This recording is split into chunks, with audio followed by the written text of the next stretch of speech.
Hey, everybody. Welcome to Flash Fried Deja Vu Edition. Not for you guys, for us, because we recorded an entire show yesterday, and my power went out for like half of a second, and it just fucked everything up. Paul usually has a backup recording going, but he was just like, it's fine. I don't need to do that today. Yeah. Scotty usually has a backup recording going, but his was fucked up as well. Yeah, I got disconnected and there was an echo. This is the second time that we've had like a completely cursed episode of Flash Fried that just refused to be released. So, by the way, there's people saying that we made this up as an excuse. Yeah, of course there are. I mean, whatever. Like, why would we want to go and fucking make the same show again? Like, what's the incentive on our end? Like, they probably think we just didn't do it yesterday, and we're just like, we can just release the fucking Echo Cast to prove that wrong. Hopefully we got it this time. I don't fucking know. As long as we have one usable fucking file at the end of this, I'm a happy camper. Someone fucking get it, okay?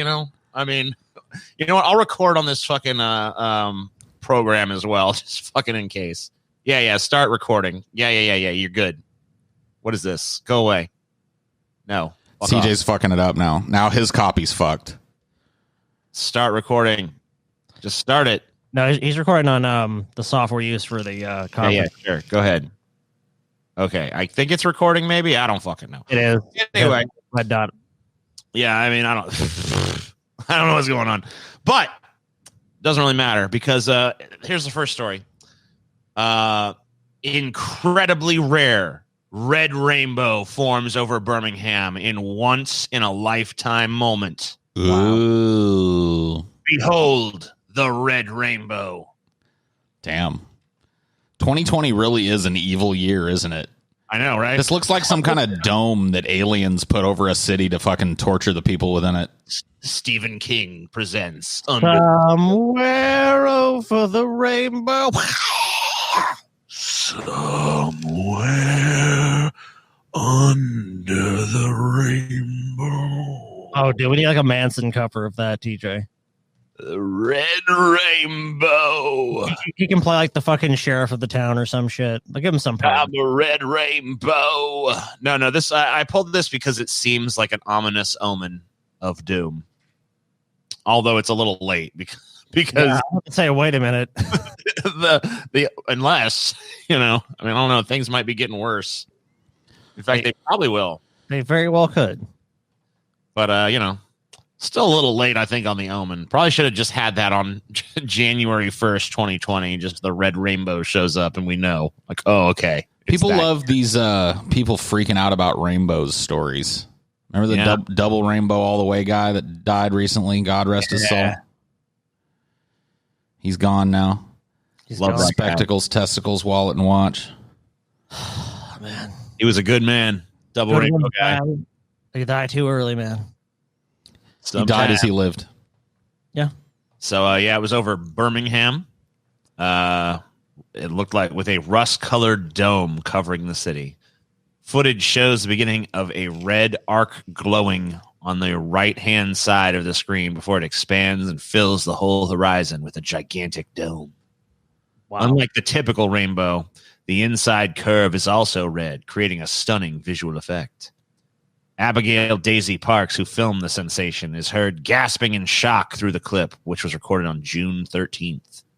This is amazing. Oh my God, I've never seen anything like it, she exclaims before saying, wow, repeatedly. That's all you can say. Do you have actual footage of this, TJ, or just this picture? I don't think this video up here is fuck anything related. We're not even trying that. Give me just be glad for this picture and fucking just, we can see it. Yeah, you can see the picture. There it is. It's kind of hard to concentrate on the fucking crazy rainbow and all the sidebars. Just like, let's see, Lucy. Was it Dauphin or I can't? It's kind of garbled for me. Ass and titties. Yeah, unleash his just like, all right, cool. What's that about? I was talking to Paul about this before you showed up. We need to do an all Daily Star edition of Flash Fried one of these days. Wow. That would be great. That would be a great Yeah. episode. Just go from like Daily Star article to Daily Star article. Like, Just follow the recommended. Finds that she done skimpy thong for bomb-bearing display. It's like, yeah. Well, look at number 5. Global Dude. disaster bigger than the coronavirus coming our way, warns economists. Yeah, we clicked on that. They need to figure out some way to work tits into that one. Yeah, You know? if there was a pair of tits in that one, it would be the perfect article. It should be like, global disaster heading our way, according to big-tittied, big-assed Instagram star. You know? Hey, you got me on it. Yeah, we clicked on that before the show, and it's total clickbait. It's just like, All of it's clickbait. it's just like, yeah, there might be an even bigger pandemic, maybe, and a volcano might erupt. It's like, okay, all right, thank you, Daily Star. Yeah, you know. We know. Yeah, Daily Star's got all the late-breaking news, dude. Daily Star, we have ad block enabled, so sorry about that. As if anything on their site isn't an ad. Here, I'll show you the global disaster bigger than the fucking current. Trust me, if you didn't have ad block enabled right now, TJ, this would just be everything would just be an Yeah, ad. I know. The past couple of years have seen some of the most dramatic news events anyone can remember. Blah, blah, blah, blah, blah. But according to a team of economists from Deutsche Bank, the roller coaster ride is far from over. The team, led by Henry Allen, say there is at least 1 in 3 chance that that at least one of 4 major disasters will follow the coronavirus pandemic. Sometime in the next 10 years, say the Deutsche Bank analysts, we can expect either a major influenza pandemic with a death toll exceeding 2 million, a global catastrophic volcanic eruption, a major solar flare, or a global war. How is this any different than any other fucking year? This stuff is literally like all of this could happen at any fucking time. It's dog shit. And then what's that weird fuzzy math at the beginning of that too? There's a 1 in 3 chance that at least one of 4 of these disasters will happen. It's like, how did you come to that fucking determination? They asked some economists, which, by the way, why are economists predicting? Yeah, this? why are we listening to them about anything? They ruin everything they touch. Everything an economist touches turns to shit. Fuck them. Well-known fact. But the nukes are coming. The doomsday clock. Scientists fear zombie fires may have been burning in the arc. Oh, dude, yeah, we have to do an all Daily Star episode now. Like everything, we really have to. It's just total unrequited, fucking purely distilled clickbait in its finest form. Yeah. I mean, look at this shit. A solar flare is going to get you, Scotty. This is like 2012 shit. Dude, there's a 1 in 3 chance that 1 in 4 disasters might happen in the next 3 years, possibly, Scotty. Yeah. What Paul said. We're all doomed. So I'm fine with Here's it. some more top stories. Let's not let's not get caught in the fucking Daily Star fucking trap, dude. Oh, let's do it. No, let's not. We'll do a whole episode devoted to it, but we have actual stories that we spent time pulling. Fine. Come on. What a crybaby. I mean, Look, yeah. Cry baby wants actual news, huh?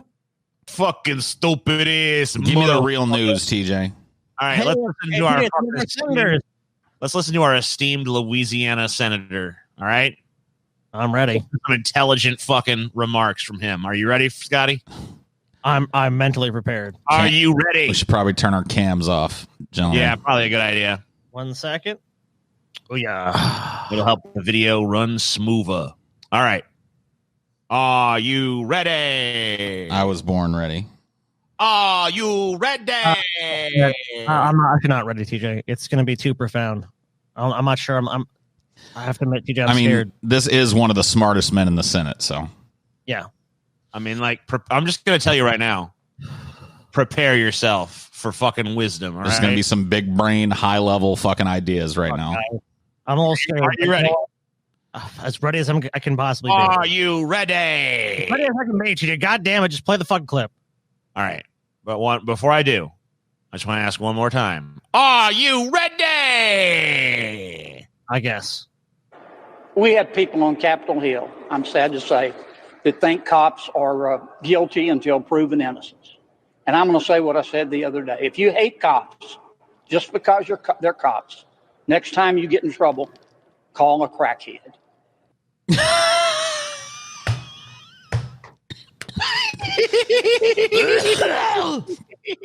Oh. I wasn't ready. I wasn't ready. Can't argue with that logic. Let's hear the rest. There's like fucking two more. I'm calling a crackhead next time. I don't think. Well, let me put it another way. I think we got more honest cops than we got honest politicians, and I think it's all just sad. Okay. Yeah. Did you walk that one back? Did you think better of that one? And let me phrase that a little different now. No. Next time you in trouble, you hate the police so much. Next time you in trouble, call you a crackhead. It's like, okay, maybe I fucking will. yeah, what's your phone number, Mr. Kennedy? So I can do just that. Oh, call a crackhead. How many times do you guess? How many times do you guess that this guy has played footsie with somebody in an airport bathroom stall? I'm just wondering. 17 times. I'm gonna go with 48. 48. Come on, TJ. It's clearly 17. 48, dude. I like the Fox News saying Tampa Police Chief officers being targeted in ambush attacks. Poor officers. Let me tell you, there's a lot of folks here on Capitol Hill that just think the police is guilty till proven innocent. Well, let me tell you, dumb boy. Let me tell you something. If you hate the police so much, next time your family's getting murdered, you call you a crackhead instead of the police. You see what that crackhead gonna do for you. What's the argument here? Police better than crackheads. Okay, cool, great, fucking standard. Hey, when the crackheads put together like a phone number, like what I can call, like, I don't know, like 333, and then like a team of crackheads shows up, maybe I'll consider it. I don't know. Yeah. Yes, crackheads. Yes. A burglary in progress. I promise you 6 crack rocks apiece if you get on the case. Those will be some motivated motherfuckers. I mean, if we all just like fucking, if we were prepared to give them crack to solve our problems, I bet, you know. Oh, that shit would get solved. Yeah, they'd be fucking on the streets like, who stole that shit? Who stole that shit? Yep. Damn. Yeah, that tone of voice made it seem like whatever, dude. I'm fucking racist, TJ. A little racist there, man. It's all right. You know what? That was a white crackhead, Scotty. That was a white crackhead. Crackhead. Didn't sound like a TJ. Well, like you were trying to affect. Doesn't sound like anything. Lots of people talk in lots of different ways, Scotty. That was a white crackhead, my friend. But you're racist. It was a white crackhead. All right, whatever. Yeah, shut up, Scotty. You're racist. Shut up. You shut up, TJ. Scotty. Shut up, TJ. Racist. You shut up. You shut up. You're a fucking piece of shit, Scotty. You're a fucking piece of shit. You know what, TJ? Better shut your fucking mouth right now. Shut your fucking mouth right now. Just stop, TJ. Just stop it right now. Or you know what? Something bad's gonna happen to you. I don't know what's gonna happen to you, TJ, but some real bad's gonna happen. Real bad. If this keeps escalating between the two of you, I'm gonna call a crackhead. I'm just warning you. All right. We're good. I'm just warning you. Hey, man. Okay, fair enough. So Disneyland was, I guess, going to reopen on July 17th, but they've decided they're not going to do that. After all, shame! I couldn't wait for kids to ride the coronavirus monorail. Disneyland has been forced to postpone the July 17th reopening of its Anaheim theme parks and delay the planned July 23rd reopening of 2 Disneyland resort hotels while it awaits theme park reopening guidelines from the state. The state of California has now indicated that it will not issue theme park reopening guidelines until sometime after July 4th, according to a statement from Disneyland. Given the time required for us to bring thousands of cast members back to work and restart our business, we have no choice but to delay the reopenings of our theme parks and resort hotels until we receive approval from government officials. California Governor Gavin Newsom has been in contact with Disney and other California theme park operators about his concerns regarding reopening. The governor appreciates Disney's responsiveness to his concerns about reopening amid the recent increases in COVID-19 infections across many Southern California counties. Newsom's communications director, Nathan Click, said via email. The state and our public health experts continue to be in contact with the company and their workers, as well as other theme parks in the state, as we track and combat the spread of the virus. And of course, Disney has been closed since mid-March at this point. I mean, the issue with Disney, I mean, it's not necessarily walking around outside, especially if you have social distancing, but it's like if you go into a restaurant, I mean, boom, you get on, like Paul said, the monorail, boom, you get on a ride, boom. It's like, yeah, I guess the least fun part of Disney, like walking from place to place, you'll be okay. But literally everything else you're going to do there is, I mean, the chance of spreading the disease just is too fucking high. I don't know when they're going to be able to reopen these parks. Apparently, they're using this time, though, as an opportunity to remake Splash Mountain with a Princess and the Frog theme. Weird. No, man, that's fucked up, dude. It's fucked up, man. The ride itself is not racist. The Song of the South is racist, but the ride itself was never fucking racist. Yeah, they're trying to sweep the whole Song of the South under the rug. Like, I mean, you can't really blame that. I mean, in this day and age, it fucking, I'll tell you what, it's one of my favorite rides, but I mean, whatever. I guess it's fucking, we're now too woke to have Splash Mountain anymore, dude. Zippity doo dah, zippity day. I mean, yeah. It's like, dude, I have some childhood nostalgia for that fucking drop, dude. Now I have some Princess and the Frog drop, whatever. I guess it'll be all right. Listen here, kids. You listen up to old Uncle Remus. Slavery ain't too bad. Oh yeah, I mean, obviously, but the ride itself was not like promoting racism or anything. You get on that ride, the first thing they do is give you a little Klan hood, you know? Yeah. They're like, yeah, congratulations, you're in the Klan now. You go by the cross burnings and stuff, you know? All that hard work retooling the Haunted Mansion goes to waste. We replaced all the ghosts with Disney cast members with COVID, and they cough at you as they go by. Spooky. That is pretty spooky. Spooky. Dude, that's a haunted mansion with some thrill to it, though. You gotta admit, that's a thrilling haunted mansion. Like, ooh, we're gonna get COVID. Let's get tested right after we get off the ride. Testing station right here to see if you contracted COVID on this ride. Paul's Mickey Mouse is definitely the scariest fucking thing I've ever heard in my life, dude. Spooky. He's evil as fuck. I love it. All right.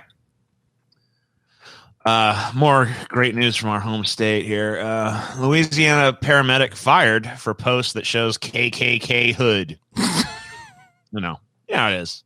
Lafayette, Louisiana. A Louisiana musician has been fired from his job as a paramedic after he posted an image on social media of a person wearing a Ku Klux Klan hood in a grocery store and a drawing of a car running into protesters.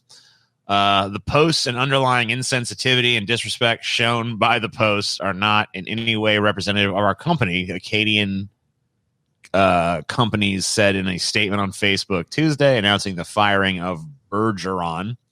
Bergeron, who had been a paramedic with the company, also leads a South Louisiana music group called Jamie Bergeron and the Kickin' Cajuns. The Kickin' Cajuns, dude. The Kickin' Cajuns. It's like some band that plays at a casino on a Saturday night. Uh-huh. In an apology, blah, blah, blah, blah. So I thought the comment was pretty funny, too. We'll go to the first fucking, the first comment here. Let me join the discussion. So he posts something and gets doxxed and fired, but protesters beat people. I'm sorry, protesters riot, beat people, and vandalize with no repercussions. Got it. What's the guy talking about? The people that, like, the woman that lit the Wendy's There's on all kinds of repercussions for the fucking protesters. How many people have been arrested? What are you talking about?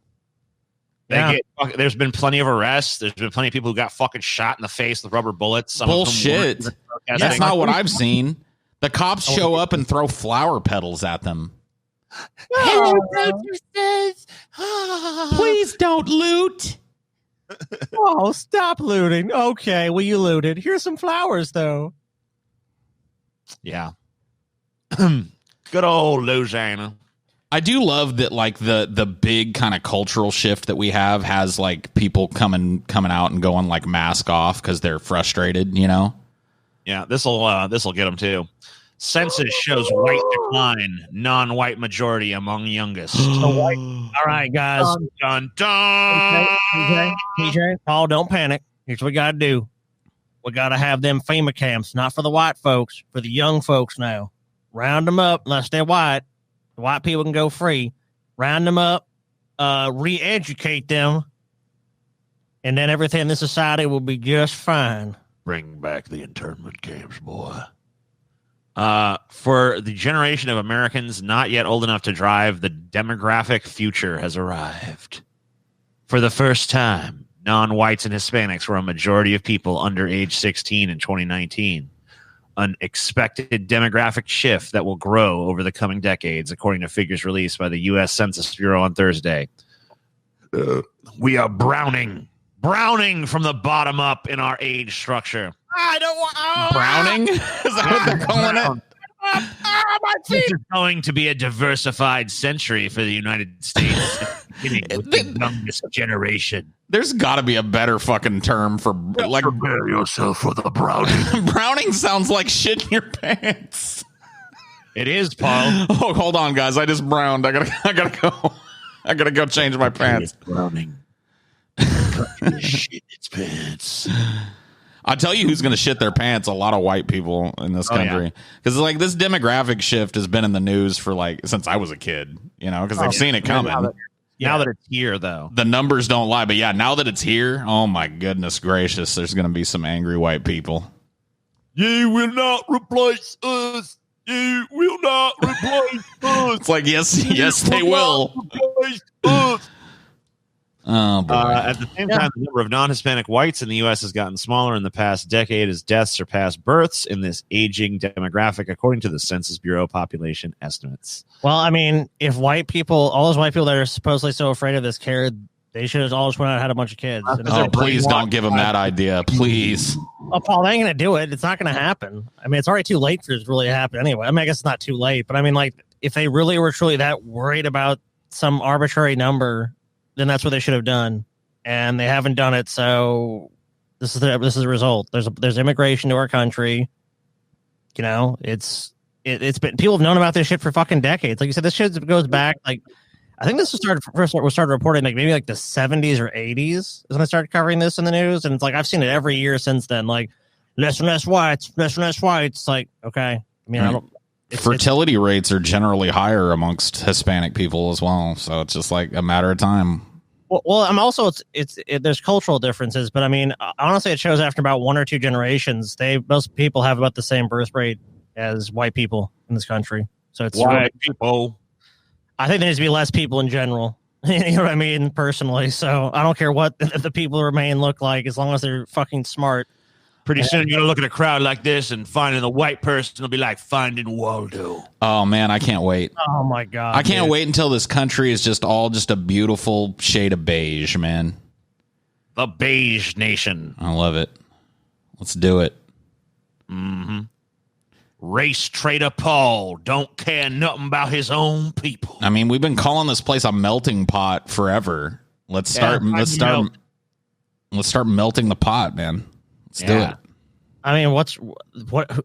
I see no problem with this picture of these people. They all just look like they're living their lives. What's the problem? I hope that somehow we all turn green. We all turn green? That'd be cool. I'd be fine being green. If you don't see a problem with this picture here, Scott, it ain't nothing I can do for you. It's like playing Where's Waldo, except it's Where's the White Man? Where's Whitey? Where's Whitey? This is what you want your kids to grow up in right here, Scotty?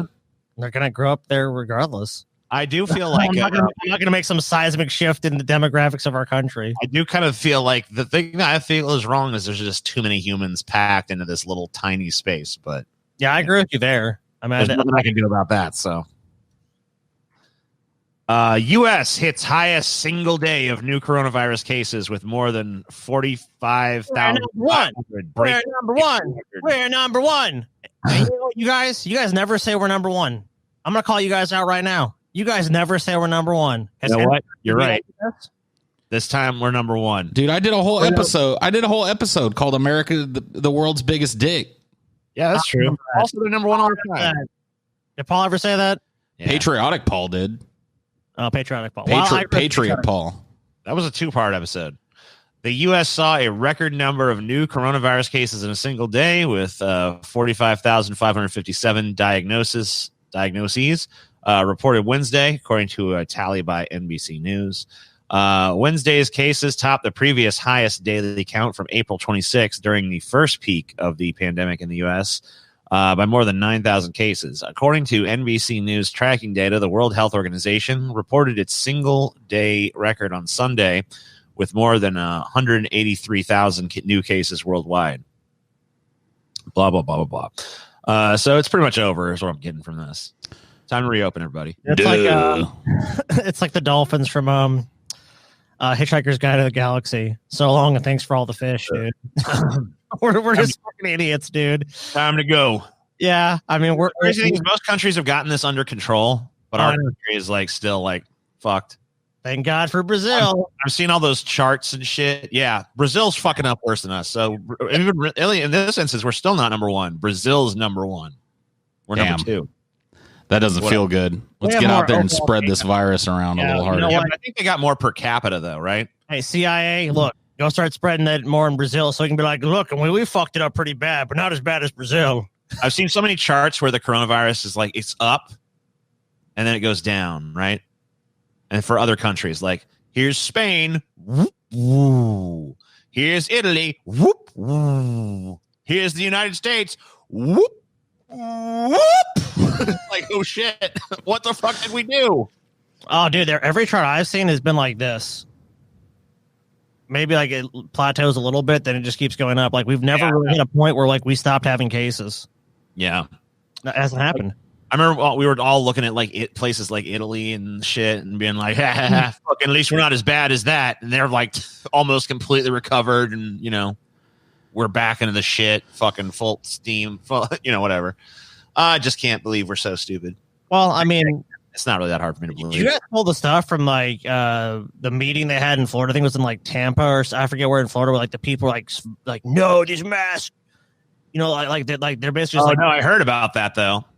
They've just gone on these fucking there's people right now. They're just like, it's basically immoral to wear a mask. It's like it's against religion to wear a mask.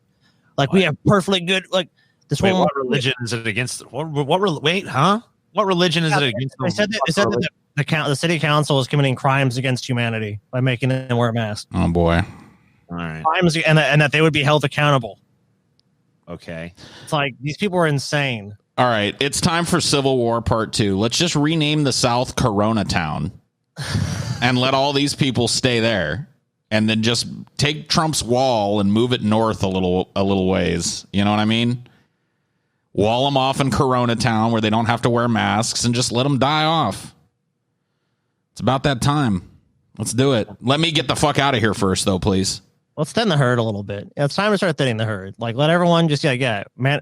Oh, this story again, huh? Yeah, I decided we killed it yesterday, but today I decided we'll just bring it back because you know. That's a rare thing. I don't think it's ever happened. Well, it's because we usually don't fucking, our shows usually don't fucking. It's alive. Die.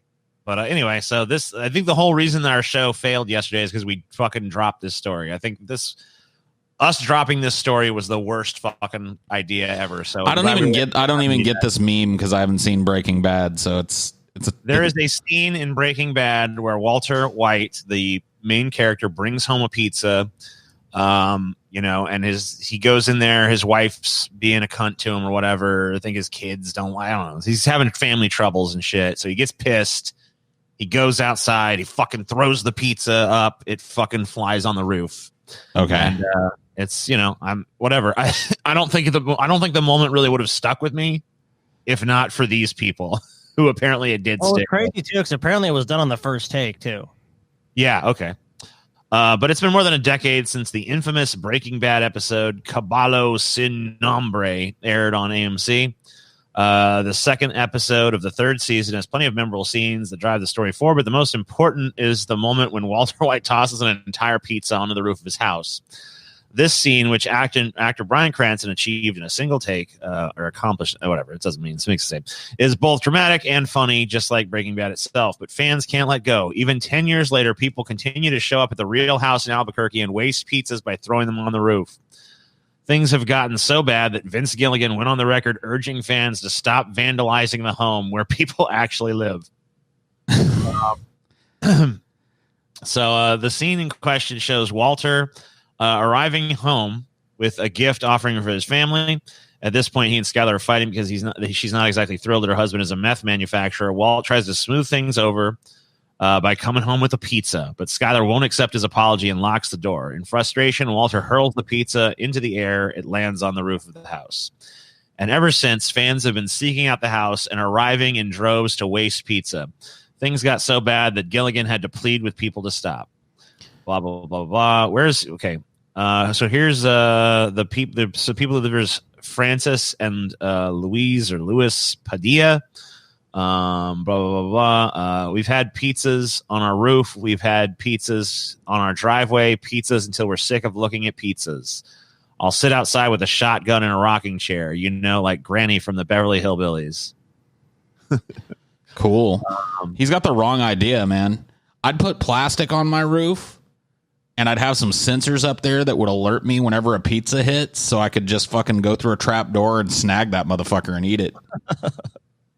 Yeah, dude. You know what I'd be doing? I'd be fucking out there with I'd be out there like, hey, fucking $5, throw a pizza on the roof. You know what I mean? Throw a pizza on the roof. Step right up. Don't be shy. Throw a pizza on the roof.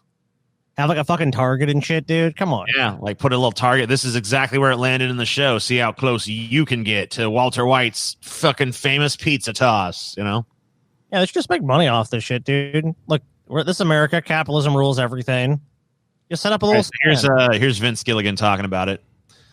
There is nothing original or funny or cool about throwing a pizza on this lady's roof. I disagree. It's been done before. The fact that it pisses you off makes it kind of funny and cool. So the fact that it pisses you off and the homeowners off makes it kind of fun. Yeah. People live in these houses. They're trying to go about their lives just like we all are. Trying to help. Trying to give them some pizzas. Like an asshole. Well, I'm not saying go after them or personally or anything, but maybe take down their plate number. Something within reason. Homeowners were forced to erect a fence. Yeah, well, you know what? That's why we're going to build the Pizza Shooter 9000. Yeah, dude. There's a pizza fucking 50 fucking feet. I think the Ninja Turtles actually had something like that. I'm pretty sure they did. You know what, though? Look, here's a solution. These people just need to fucking sue the shit out of fucking Vince Gilligan and be like, look, we want a new fucking house somewhere in Albuquerque. Get paid. Oh, look, hold on, Sky. Hold on. Tear that house down. Listen to this shit. Unfortunately, even Gilligan's warning wasn't enough to dissuade fans. The homeowners eventually had to erect a 6-foot-high chain link fence to keep people from trespassing on their property. But they said even that didn't stop Breaking Bad fans from throwing pizzas. We feel like we can't leave because when we do, something happens that's ridiculous. When we do, something happens and that's ridiculous. Okay, whatever. They mean like they're not talking about leaving permanently. They're talking about every time they leave the house. Right. We don't want to gate ourselves in. We're the ones who's sick being locked up. We did nothing wrong. What do you mean locked up? You're being delivered fresh, delicious pizza for free every goddamn day. Ingrates. Man, I wish my apartment was used for like, oh man, Walter White left a giant bucket of ice cream out in front of his apartment. Man, you wouldn't hear a fucking word of complaint from me. A Breaking Bad RV tour guide confirmed the accusations. Francis Padilla has made it very clear that you're not going to come to her house and do whatever you want. She doesn't mind people coming to see the property. She just wants them to respect her privacy. Sounds like she's a bitch. She's a bitch, man. I mean, like, how are they infringing on your privacy by throwing a pizza at you at your house? Yeah, that's not a privacy violation. They're not like busting into your house and throwing pizza everywhere. Just giving you a pizza every once in a while. What's the problem? Dude, I'm telling you, they just need to get paid. They'll probably fucking live in a fucking mansion in Albuquerque after they do this. Like, look, we've been harassed for years. Fucking Vince Gilligan can buy the pizza house. You can fucking charge people money to throw pizza on the roof. They can go live in a nice house somewhere else. Everyone wins. Yeah. There you go. Vince Gilligan's fucking, he's fucking loaded at this point. He made Breaking Bad. He's fucking rich as shit. Probably Buy so. this house for like fucking $300,000 or $400,000. Pay for their fucking move to some nice house somewhere else. They're happy. They get to fucking live like there's probably a house in the same neighborhood for sale. They'll be fine. Dude, I want to find, if they move, I want to find their new house and throw pizza on the roof of that, dude. That would be hilarious. It was never about the show. About you. Dude, what the fuck, dude? You hate them that much? The first day that they're there, they're like, funny as fuck is all. the first day they're there, they're like, oh yeah, man, finally. And they go outside and there's just pizza everywhere. There's pizza on the roof again. Cheese dripping off the gutter. I'm like, what the fuck, man? What the fuck? You never end up. Oh, that's hilarious. Fucking suicidal people, man. You guys want to drive these people to a fucking early grave? Yeah. Hard not to want to do that. Yes, we do. COVID chaos. Pakistan plane crashed, killing 97 because pilots were distracted talking about coronavirus while trying to land. Damn. That's the reason. Yeah, I also read somewhere else that apparently 40% of pilots in Pakistan just have fake pilot licenses. Oh, that's great. A probe into the horrific plane crash in Pakistan last month was found that the pilots were distracted while talking about the coronavirus and failed to carry out a set of essential procedures before landing. Okay. A couple of Darwin Award winners here. Yeah. 97 people were killed when a Pakistan International Airlines jet crashed en route to Jinnah, International Airport in Karachi on May 22nd. Pretty brutal looking crash too. Yeah. Today, It's like it happened in a residential area. Yeah. Aviation Minister Ghulam Sarwar Khan said that human error on the part of the pilot and co-pilot, as well as air traffic control, caused the plane to crash. The probe also found the Airbus A320 aircraft was 100% fit to fly, which contradicted previous claims that the crash had resulted from engine failure. Presenting the findings of the investigation in Parliament, Mr. Khan said that the pilots were not focused because of the coronavirus and were overconfident when approaching landing. He said the pilot and co-pilot were not focused, and throughout they were having a conversation about corona. The virus was on their minds, their families were affected, and they were having a discussion about it. Yeah, The report also found that the pilots ignored instructions from air traffic control, who warned them against landing while approaching the runway as the plane was flying an altitude of almost 5,000 feet too high. Can you imagine? They're sitting there fucking in this heated conversation about corona, and over their fucking headsets, Flight 72, pull up. You're gonna be quiet for a second. Hold on. Now listen, this corona shit is serious, man. You're 5,000 feet up. It's too high. No, you listen here. You listen to me. Quit interrupting. When they were in landing position, they were warned by the controllers, but they said, I'll manage, and then started discussing corona again. Oh, my God. Oh, no. Wow. Shut up, air traffic control. We'll be fine. Hey, you know what? You do your fucking job, and I'll do mine. I am doing my fucking job. Now, whatever. We're going to land this fucking thing. Oh, no. The aircraft had briefly scraped the runway before the pilots decided to abort the landing, causing significant damage to the landing gear. It spent the next 17 minutes in the air before attempting to land again, the probe added, but the pilots failed to inform air traffic control that the landing gear had locked up again. The aircraft then plummeted 1,340 meters short of the runway into a residential area of Karachi, destroying 29 properties, with Mr. Khan today confirming that the owners of the properties would be fully compensated. Shockingly, the report also found that fragments of the engine were left strewn across the runway for 12 hours, posing a significant danger to other aircraft. Sounds like there was a lot of failures to go around here. Yeah. I'm going to go ahead and say don't fly Pakistan. Yep, that's the lesson. I was already convinced before this article, but now I'm even more convinced. Wow. Very racist, Scotty. Very racist. Saying Pakistan can't fly a plane, Scotty? That's what I'm saying. What I'm saying is that any sort of regulatory system there has completely failed and is non-existent. They left parts of the equipment on the runway for 12 hours. They tried to land like a jet does on a fighter or like an aircraft carrier. They ignored the instructions of air traffic control. We don't even know if they were licensed properly to fly these aircraft or even trained properly to fly these Airbus A320s. Flying aircraft is very difficult, and there's a lot of fucking moving parts and things you have to do properly in a certain order. And clearly those guys are not qualified to do it. So it's nothing to do with what they looked like. It's their training and the fact. I mean, like, look, there was just so many fucking facts here that were fucking fucked up. There's no way you'd want to fly in that shit. So you guys also, like me, fans of botched restorations? Oh yeah. Well, I mean, the big one was, I think there's a picture of it in this article, that Jesus one, the famous Jesus one. Yeah. Well, now somebody's fucked up Jesus's mom too. By the way,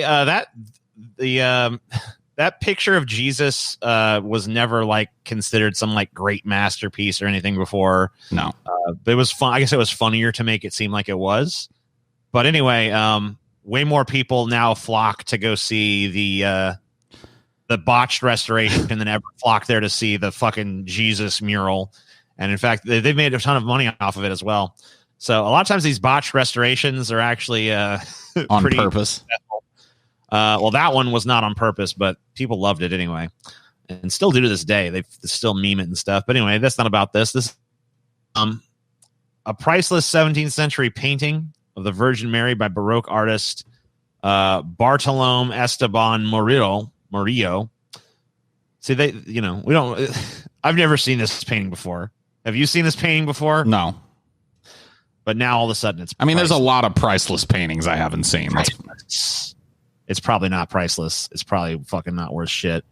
But it's funnier if it's priceless. Has become the latest piece of art ruined by a botched restoration job. A private art collector in Valencia, Spain, was charged 1,200 little weird sea things, roughly Euros. Whatever. Roughly $1,350 to repair Murillo's The Immaculate Conception of El Escorial, according to The Guardian. But the job did not go as planned. Sure it did. Let's see.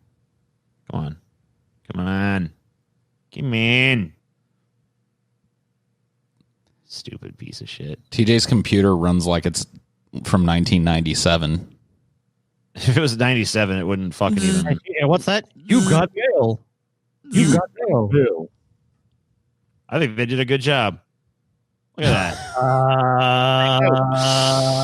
What the fuck, dude? I did a good one. That's good. Ouch. This looks like a fucking kindergartner did the restoration. Ouch, dude. That's. I think they did a pretty good job there. That's a downgrade in my book, but hey, whatever. I think they really fucking nailed it. And of course, this is the famous one that, just looks like you're never going to top this, You're like just never going to top that one. No, I mean, because that one, like, at least the one above, you can see what the person was thinking. Like this one, the Jesus one, I mean, I don't even know, dude. He looks like a Morlock or something. Like, I don't even know what they were going for. Looks like a caveman. Hi, TJ. Your argument for destroying these classic works of art is that, well, they made more money, so the ends justify the means. Like, no, people shouldn't be allowed to do this unless they know what the fuck they're doing. Good old capitalist TJ. I don't know. I watched a video on the story behind this thing. I'm not saying it's like the most famous painting of all time or whatever, but I'm saying it shouldn't just be fucking destroyed by something. There was virtually no mention of this painting of Jesus anywhere online until this woman did this. I mean, that doesn't matter though, because like it's still a good painting. It priceless and shit. It's not priceless. If you look at the fucking painting before they fucked it up, you can tell it was done by somebody that had some fucking skill in painting. It's still a nice painting. Painting of Jesus. It's just a piece of history, TJ. That I something should be destroyed by some idiot. That's how I feel. I don't think that's way more people have enjoyed this piece of art. So what? Idiots on the internet go, oh, it's funny. It's funny. You know what we make do? Let's knock down the Colosseum and pray in your rubble. It'd be funny. Oh, it's funny. Lol. The church that this thing is on display in did not choose to try to restore the original Jesus. They have people flocking to go look at this woman's attempted restoration. Right, because it's for the lulz, dude. If they did that with every classical painting, then no one would give a shit about that either. Yeah. Let's put a big pink dildo on the Mona Lisa because more people will probably enjoy it that way. I mean, I appeal to popularity, TJ. Like, oh, there's more people think it's funny, so it's better. It's like, yeah, maybe they made some more money off it, but they ruined a work of art. I don't care if it's priceless. They didn't ruin a work of art. They created a work of art that's way more enjoyed than the original. Oh, TJ. Why is it enjoyed? Is it enjoyed because it's sincerely because people believe it's a great work of art? No, it's because they fucked up another piece of art. Yeah, they come to look at it because it's not art, because it looks like a blob of shit that somebody finger painted over a piece of art. No, I don't know. Nobody's coming there to appreciate it, TJ. They're going there to laugh at it. Exactly. Yeah, like in a fucking fun way, though. I mean, like, I mean, whatever. There's something special about it. Listen to TJ's fucking. Like, not every botched restoration looks. Not every botched restoration captures the popular imagination the way this one has. You know what I mean? Fucking God, dude. He looks like he's halfway between a werewolf transformation or some shit. It looks like he's got like a horrifying neck beard. It doesn't look. He doesn't even. What are you talking about? It doesn't even look like a human being anymore. It looks like some kind of weird. I don't even know what the fuck it looks like. It's a scream thing, you know what I mean? The alien or whatever, the little weird no guy whatsoever. It's just like kind of like ventures off to the side. I mean, of course, TJ, people are gonna come look at this fucking thing because, like, I mean, look at it. It's fucking weird. Of course, they're gonna come look at something like, hey, you see this fucking old work of art that, yeah, granted, much people probably didn't fucking come to see before. But I mean, her restoration is way more popular than this thing ever was. Well, then, for all the wrong reasons, though. Yeah. For all the wrong reasons, TJ. Whatever. She got permission from the fucking guy who was running the church to do the restoration. She lied and said she knew what she was doing. So, of course, you know. Well, that's you see, you're falling for a false narrative because she'd actually restored other pieces in that church before and done a reasonably good job. In this case, though, she bit off way more than she could chew. She didn't know what she was doing in terms, like, she'd done little touch-up things before. This was way too big of a project for her. She didn't know what the fuck she was doing. She was in over her head. In essence, she overestimated her abilities and lied. And right. Deceived the person and saying, I think she just genuinely didn't know what she was getting. So now you know the state of mind of the person we're talking about, TJ. Oh, you know what, TJ? I've actually to face every work of art, TJ, because more people will be attracted to it. Look, some Zoomers think that this famous work of art is funnier now because they painted a giant dick on Michelangelo's forehead or whatever. So hey, I mean, whatever, dude. You can make that argument. I'm just saying, I still think they ruined it. Mm-hmm. The intended artist never intended for this vision. I mean, yeah, it's basically a new work of art, but it's fucking stupid. It's childish. Anyone could go make this fucking thing. Hey, you go do it then. You go create a work of art that captures the popular imagination. Oh, look! Somebody threw a turd at Picasso's Guernica. Look, more people want to come and see the turd than the actual piece of art. Your favorite Dali paintings, TJ. Let's have them restored. Yep. You guys are Philistines, dude. I don't think you guys understand art. Of course. So here we go.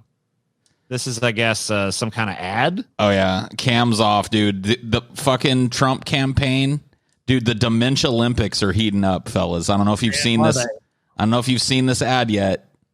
I've not seen it, but prepare yourselves. Does Joe Biden have the mental capacity to keep America safe? We always love them. That's who we are. Is Joe Biden making any sense? Well, let him go. All men and women created by go. You know the thing. Does Joe Biden have dementia? We can afford to do it. We can't afford not to do it. I'm going to beat Joe Biden. In a world losing its mind, we don't need a president who's already lost his. The committee to defend the president. Oh shit! They're heating up, dude. It's happening. Dementia Olympic. Let the shit flinging begin. I can't wait, man. Oh, dude, fantastic! I think there's gonna be a Dementia Olympics Part 2 with all the campaign ads. In a world losing its mind, do we need a president who's already lost his? Hey, dude, I want to make the even though I don't like Joe Biden or his campaign, I want to make the Trump ad talking about the Burvs. What? The Burvs graveyard? What was it? Graveyard? Oh yeah, what was that? The Burvs graveyard? Gravia or some shit. Yeah. The bird graveyards from the windmills. Gravia. Or some shit. I don't even know. Yeah, because it was Trump that hates windmills for some reason. I mean, Windmills kill the birds. They're bird graveyards. This is basically just a dare because, dude, there are every bit as much fucking evidence out there that Trump is stumbling and bumbling and fucking up words than there is Joe Biden. So Joe Biden should just release the counter ad, like, you know. Yeah. Yeah. Make it twice as long. Did you guys see Pence trying to run up the ramp and falling? What? Yeah, he was going boarding a fucking flight, and he's like, I'm gonna run up the stairs, basically on the tarmac to the plane, and he fucking fell. He popped right back up and shit. I was like, well, I'll give it. I mean, like, you don't have enough bounce to run up the stairs, but at least he made an effort. Oh, you guys haven't seen that? I didn't see it. No. Yeah, take a look at it. So let's kill it for a second. I mean, I don't really care that much, but you know, whatever. Could be funny. Want to see him fall. Dum dum da dum dum da dum da dum da dum dum dum dum da dum dum da dum. Plomp, plomp. He's looking pretty spry there. He's looking pretty. Oh shit! He almost made it too. He was almost to the top, man. Great recovery. Great fucking recovery, Mike. Nobody saw it. One of my cats will do that shit, you know? Yeah. Great. Good job. Good job, Mike Pence. Fall off a counter and then just be like, yeah, that's what I intended to do. Fuck you. Roger Stone. Fucking trusted news. That's fucking Goblin, dude. He's descended from Goblin royalty or something. He really does look like he works somewhere in Gringotts, doesn't he? Roger Stone received favorable treatment from Department of Justice because he's pals with Trump, says prosecutor. The Justice Department gave Roger Stone unprecedentedly favorable treatment because of his longtime relationship with President Trump. A former prosecutor on the case is expected to tell Congress Wednesday. Nuh-uh. What I heard repeatedly was that Roger Stone was being treated differently from any other defendant because of his relationship with the president. Aaron Zelensky, one of the career Justice Department officials who prosecuted Stone, will say in an opening statement released Tuesday. Mr. Zelensky is scheduled to testify Wednesday before the Democratic-led House Judiciary Committee, which is investigating allegations of political interference by Attorney General William P. Barr, a department antitrust attorney and a former official in the George W. Bush Justice Department will also testify. Mr. Zelensky and 3 other prosecutors resigned from the Stone case in February after Justice Department leadership overruled their recommendation for a stiff 7 to 9 year prison sentence for Stone, who was convicted of witness tampering, lying to Congress, and obstructing its Russia investigation. The recommendation created a political firestorm in Washington, with Democrats accusing Attorney General William P. Barr of doing favors for for the president's friends. A federal judge ultimately sentenced Stone to just over 3 years in prison. Mr. Zelensky is set to tell lawmakers the Justice Department wanted a light sentence for Stone because of his connection to Mr. Trump. Well, no shit. Yeah, I mean, no shit. Being friends with the president gets you different treatment in the justice system? It's fucking insane. Somehow it does. You gotta be crazy. Yeah, it's shocking to learn that the U.S. government is again corrupt. I mean, not the U.S. government, though, Scotty. Only Trump.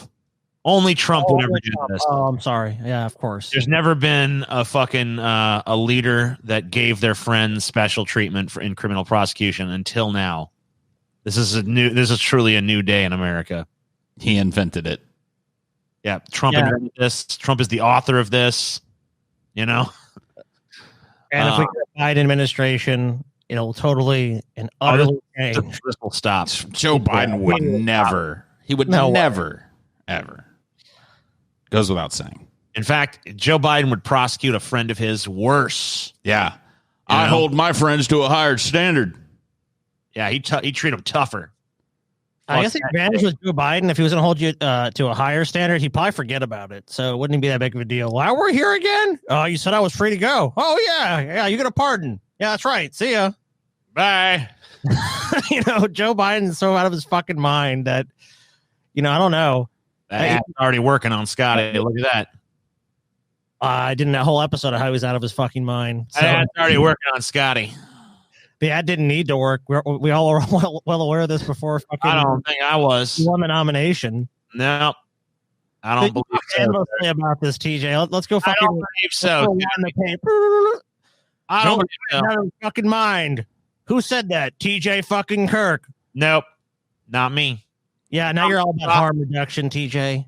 Not me, bro. I didn't do nothing. Reduce that harm, TJ. Reduce the harm. We'll reduce that fucking harm, bitch. Does Joe Biden have dementia?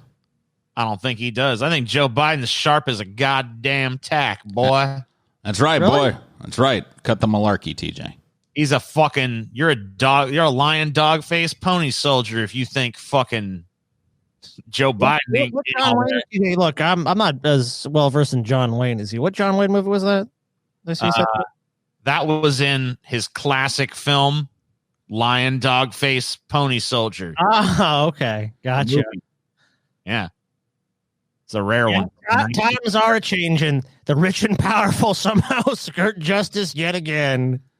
That's What new. is Only under Trump. That never happened before, Scotty. Gee, that's Give been me one example of that ever happening prior to the.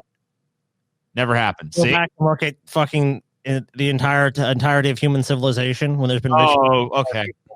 One specific example is all I ask for. Not the entirety of human civilization. So you can't name it because Trump was the first. How about fucking what's his name? How about Nixon pardoning, or not Nixon, but Ford pardoning Haldeman and Ehrlichman? No, No. that never happened. That was justified. That's fine. Oh, okay. Got Yeah, it. Nixon himself was pardoned of all crimes. TJ Nixon's good. Nixon's a good guy. Nixon was good. What about all those giant corporations that pollute the water, No, poison people, kill them no. through faulty products, and they get away with slaps on the wrist? That's capitalism. You know, that's capital. That's okay. It's all good. So those companies that buy justice and pay fines, that's not just getting away with it. What about PG&E? We just talked about last week. They killed at least 80 people, and probably They did what they needed to do. more of that through other basically means of losing power when they needed it to survive. They did what they needed to do. That sounds Scott. like something that deserves a slap on the wrist to me. Yeah, it does, doesn't it? Yeah. Just like what's it? The Roundup. They're paying $10.5 billion to settle those cancer lawsuits, but it doesn't cost cancer. But we're just paying those settlements for just whatever reason. Give We me- want you. All right. Anyway, plebs, go away. Get out of here, plebs. Fuck you, plebs. You're garbage. Get out of here. Fuck out. The rest of the show's only for patrons. Fuck you, plebs. Die. Play the song. Play the song. Die, plebs. Die. All right. Starbucks employee receives more than $16,000 in tips after refusing to serve customer who wasn't wearing a mask. This is awesome. More than $16,000 is raised for a Starbucks employee after a customer posted on Facebook that the barista refused to serve her at a San Diego location because she wasn't wearing a face mask. A GoFundMe set up for the barista, identified as Lennon Gutierrez, raised nearly $17,000 as of Wednesday, just days after it was posted online. Raising money for Lennon for his honorable effort standing his ground when faced with a Karen in the wild, the creator of the fundraiser, Matt Cohen, wrote in the description of the page. All donations on the page are considered personal gifts to Gutierrez, Cohen wrote. The page was set up after a customer posted a picture of Gutierrez in his mask at a Starbucks, complaining that she wasn't served when she came in without a mask, defying the county's guidelines. Meet Lennon from Starbucks, who refused to serve me because I'm not wearing a mask. Next time I will wait for cops and bring a medical exemption, Amber Lynn Gills wrote in a Facebook post that's been shared 46,000 times. As of May 1st, San Diego County has required residents to wear a face covering in most public settings, including when picking up food at a restaurant. In its online notice, the county says that everyone should help protect others by following health orders. Blah, blah, blah, blah, blah. I want to read this fucking Facebook post. I did, dude. Oh my God. It's a shit. Like, everybody's shitting on her, but she's still in it. Like, she's still trying to like win it. She still thinks she's going to like argue her way into being right about it. It's pretty crazy. Meet Lennon from Starbucks, who refused to serve me because I'm not wearing a mask. Next time I will wait for cops and bring a medical exemption. A medical exemption for what? Look at this. Look at this picture she threw up as like a defense. This is her defense. Yeah, picture. look at the shit that's going around about face masks being passed around on fucking Facebook by people. Okay. So let's see what it says. Decreases oxygen intake, increases toxin inhalation, shuts down immune system, increases virus risk. Are you kidding me? Scientifically inaccurate. Effectiveness not studied. What? I'm never wearing a mask again. She just convinced me. People literally take this information at face value. Okay, so yeah, the virus can be smaller than that, but it's oftentimes to prevent you from spreading the illness. It's not foolproof. I mean, like, obviously you can still wear a mask and get the virus potentially because it could enter through your eyeball or some other way, but it's adding a layer of protection that is necessary to keep people safe. And obviously, if someone, it'll keep a lot of people from expelling particles further if they're actually sick or even if they're asymptomatic. This is why these people hate it. I heard that it makes it hard to breathe, and you actually increase your toxins you breathe in if you're wearing a mask. And I don't know about that. The effect mask ain't been studied, boy. Ain't been studied. Don't even know what the hell's going on. That's an argument from ignorance. Then if it hasn't been studied, then you don't know. No one knows the answer. Then this is. I think I know why people hate this mask thing. Why because masks are not about protecting yourself. If they needed the mask to protect themselves, they'd wear it unquestionably. Wearing the mask is about protecting other people from you. Yes. So that if you cough, your spittle gets caught by the goddamn mask and doesn't fly in somebody else's face and give them COVID. Yeah. And so they are just completely and utterly just not willing to do anything for the greater good. So fuck you, my fucking shitty spit particles crawling with COVID are going right up your nostrils, bitch. You can't tell me nothing. I got kicked out of a Starbucks and I'm going to whine on Facebook about it. Post a bunch of fucking bullshit. Lennon's just doing his fucking job. And his job is he's not going to serve anyone that doesn't have a fucking mask. Goes to show a bunch of fucking commies would side with someone named Lennon. I knew you were going to fucking say that. Well, he got 17 grand. It looks like, and she got to be a social pariah for the rest of her life. So, and you know what? This is exactly how I think these people should be dealt with. People like saying, like, there's a video online of this guy trying to walk into a Walmart and fighting with the employee and stuff. It's like, you know what? Just don't serve this guy. Don't serve these people, and they're going to get the hint eventually because they keep coming to places and keep getting refused service. They're going to put on a fucking mask, or they're just not going to go there anymore because they know there's no point. Subsurface ocean on Jupiter's moon Europa deemed potentially habitable. What? Yeah, I've heard about the possibility of life on Europa. Yeah, this is not like a super new idea, but scientists have been studying it a little closer and have gotten a little more positive about the possibility that there might Scientists be. figured out how the subsurface ocean of Jupiter's moon Europa may have formed and determined that the vast expanse of water may have been able to support microbial life in the past. Europa, with an ocean hidden beneath a thick shell of ice, long has been viewed as a potential habitat for extraterrestrial life in our solar system, along with other candidates such as Mars and Saturn's moon, Enceladus. A new study presented on Wednesday at a geoscience conference underscores its potential. Europa's ocean may have formed after water-rich minerals ejected their water thanks to heating caused by the decay of radioactive elements in its interior early in its history, the researchers found. The effect of tides caused by Europa's gravitational interactions with Jupiter, the solar system's largest planet, and two other large Jovian moons, Io and Ganymede, also may have played a role.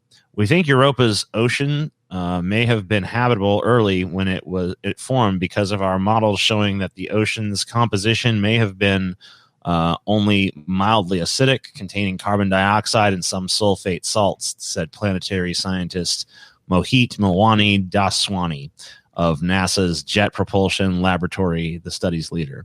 The availability of liquid water is the first step to habitability. In addition, chemical exchange between the ocean and the rocky interior may have been significant in the past, so potential life may have been able to use chemical energy to survive. There's like an indie sci-fi movie called Europa that takes place in the future, and it's like the first manned mission to drill down through the ice and take like a submarine down into the ocean and shit, and it's pretty cool.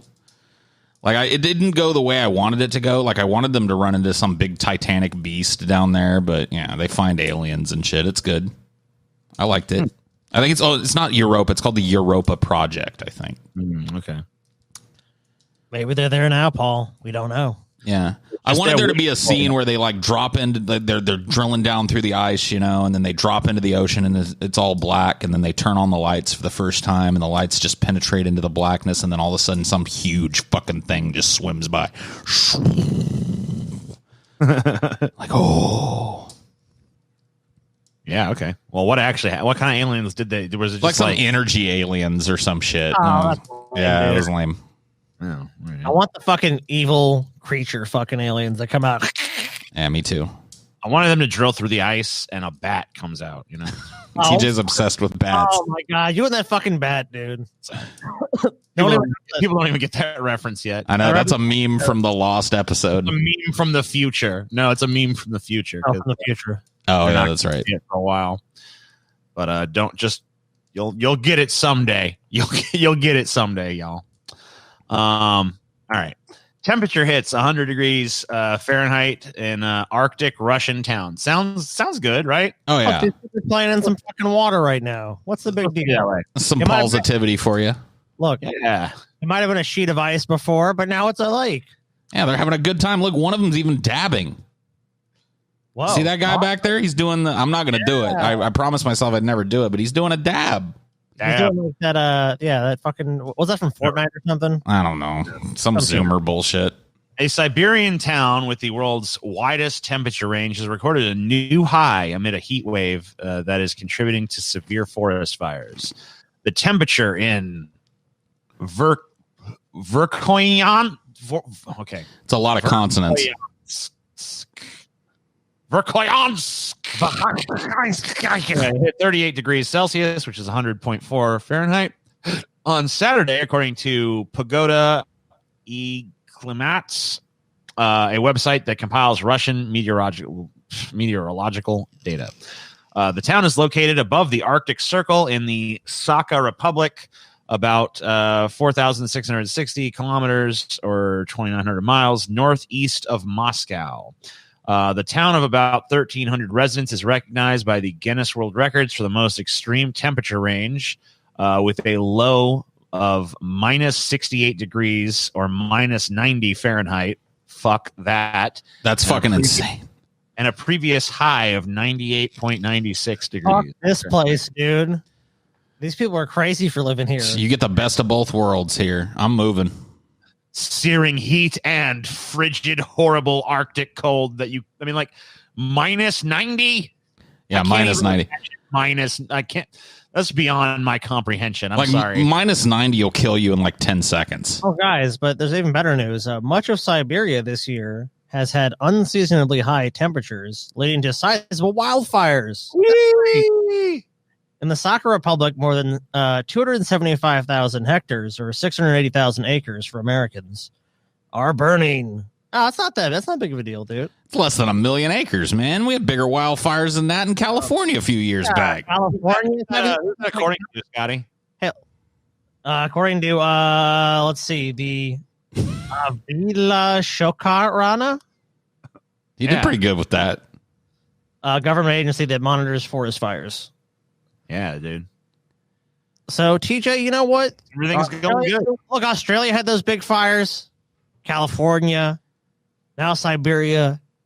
You know, the Amazon's burning the forests in Southeast Asia for palm oil. If there was some noticeable pattern that was occurring all over the globe. Yeah. If there was some trajectory that we were going. If only we could figure out which way that was going. I don't know. Maybe we'll figure it out someday. I don't know. Probably not. Self-professed sex addict suing Twitch for $25 million for its overly suggestive and sexual content. Whoa. This is like the thirstiest of thirsty stands getting butthurt. Yeah, this is the simps, dude. The simps are suing now. These girls are in trouble, man. They've been raking in all this dough from these horny guys, and these guys are finally figuring out that these chicks are never going to even look at them, much less fuck them, no matter how many $50 fucking donations they throw at them. They're starting to sue. A California man is suing Twitch for $25 million in damages for being exposed to overly suggestive and sexual content on the site, according to court documents. The 56-page lawsuit. This is literally. Wasn't there an episode of Beavis and Butthead where they sued a girl for like sexually harassing them because they kept getting boners looking at her tits? Yeah, because she was so hot. Yeah. This is literally that. Reality has reached parity with Beavis and Butthead levels. We're going to sue the school. We're going to sue the bus driver.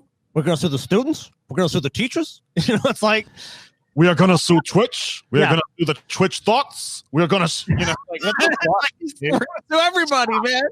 Because your fucking ass goes to the site because you're a horny motherfucker. Instead of actually trying to form a real relationship, gonna go be thirsty for some girl that's on cam showing her like her big old titties or whatever it is, and give her a bunch of your fucking money voluntarily, by the way, and then go, you know what? Maybe that was a waste of money.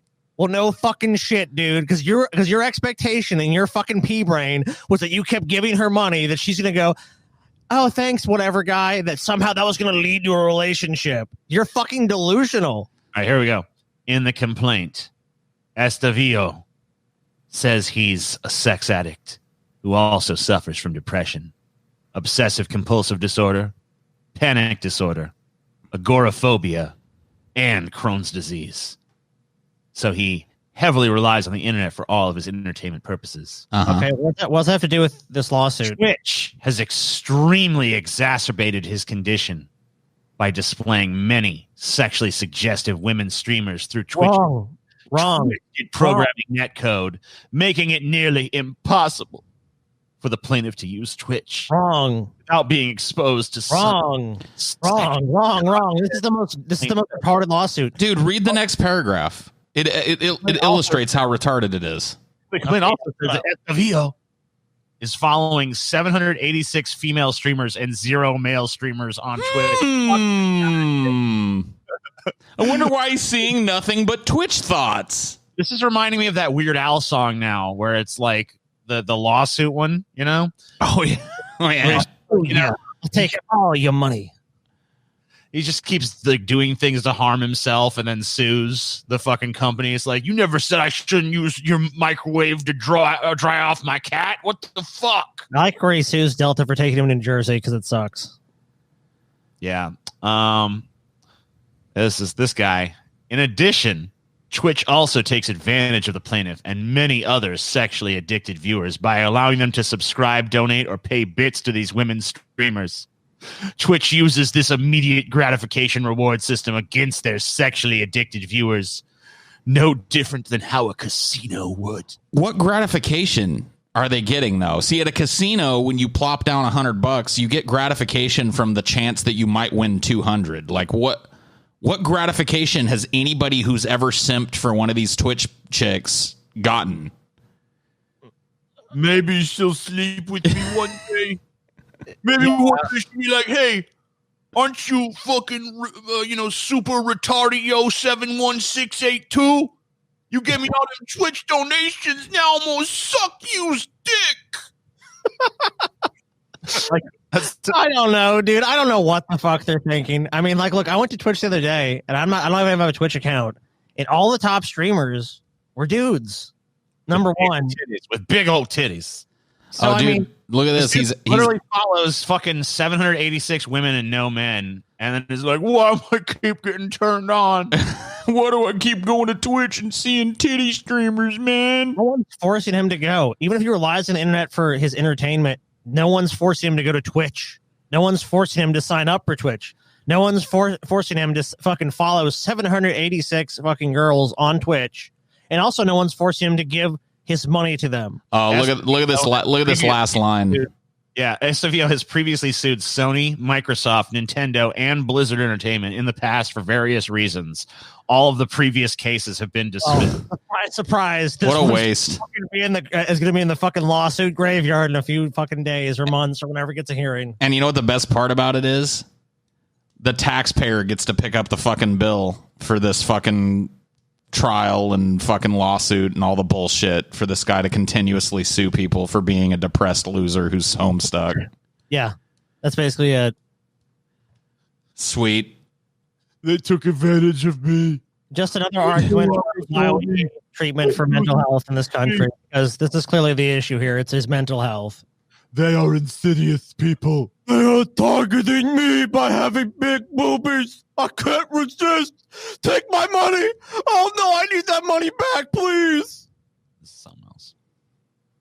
Okay. Moral of the story is don't give all your money to Twitch Thoughts. Tanzanian miner becomes overnight millionaire. Sweet. Cool.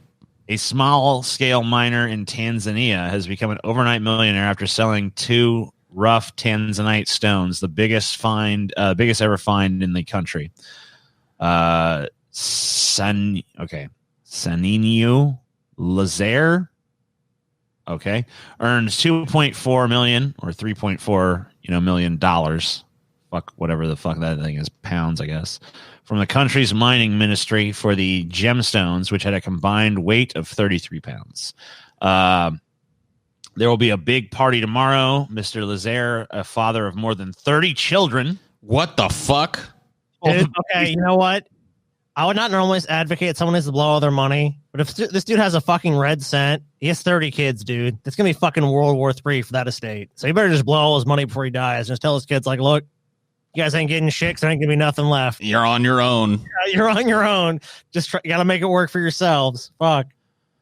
Tanzanite is only found in northern Tanzania and is used to make ornaments. It is the rarest gemstone on Earth, and one local geologist estimates its supply may be entirely depleted within the next 20 years. The precious stone's appeal lies in its variety of hues, including green, red, purple, and blue. Its value is determined by rarity. The finer the color or clarity, the higher the price. Mr. Lazer mined the stones, weighing last week, sold them on Wednesday during a trading event in the northern region of Manyara.